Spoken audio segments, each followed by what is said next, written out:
Semuanya, perkenalkan nama saya Naswa Nopal dengan NIM 241420030.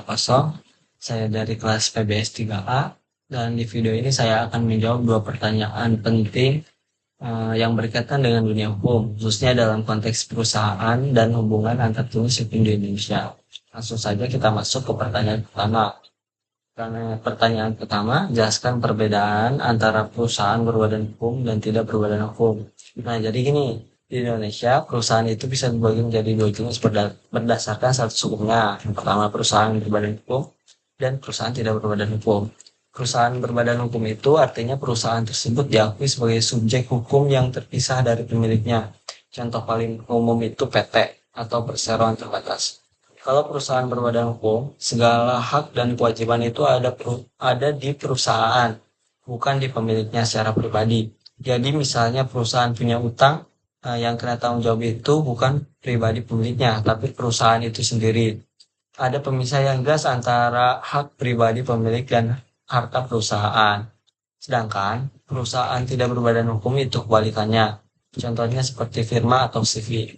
Di sini nggak ada pemisahan yang jelas antara perusahaan dan pemiliknya. Jadi kalau perusahaan punya masalah hukum atau utang, maka pemilik atau sekutunya bisa ikut kena tanggung jawab secara pribadi. Bisa sampai ke aset pribadi mereka juga. Intinya sih bedanya ada di status hukumnya dan tanggung jawab hukumnya. Perusahaan berbadan hukum itu lebih aman secara hukum karena pemilik gak langsung ikut bertanggung jawab. Tapi yang nggak berbadan hukum ya resikonya lebih tinggi karena tanggung jawab pribadi bisa ikut terbawa.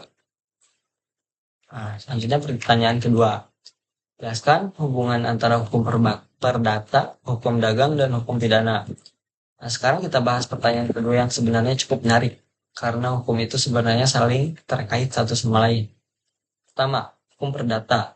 Itu mengatur hubungan antar individu atau badan hukum dalam kehidupan sehari-hari. Misalnya soal perjanjian, jual beli, warisan, dan sebagainya. Hukum perdata ini sifatnya private, artinya pihak-pihak yang terlibat bisa menyelesaikan masalahnya secara mandiri atau lewat pengadilan kalau perlu. Lalu hukum dagang itu sebenarnya bagian dari hukum perdata, tapi fokusnya khusus di kegiatan perdagangan, misalnya kayak jual beli dalam skala besar, pengangkutan barang, perusahaan, surat berharga, dan lain-lain. Bisa dibilang kalau hukum ini semacam spesialisasi dari hukum perdata yang khusus ngurusin urusan bisnis dan perdagangan. Terakhir, hukum pidana. Itu beda. Hukum ini sifatnya publik.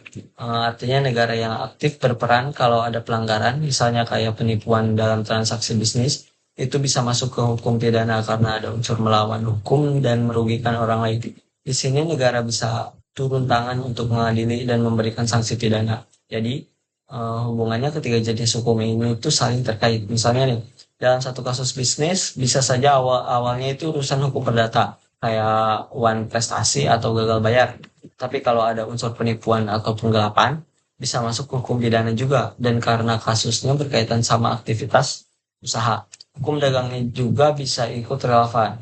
Oke, jadi itu penjelasan dari saya mengenai dua pertanyaan tadi. Semua penjelasan itu bisa membantu teman-teman buat lebih paham soal perbedaan status hukum perusahaan dan juga hubungan antar jenis hukum di Indonesia. Terima kasih. Assalamualaikum warahmatullahi wabarakatuh.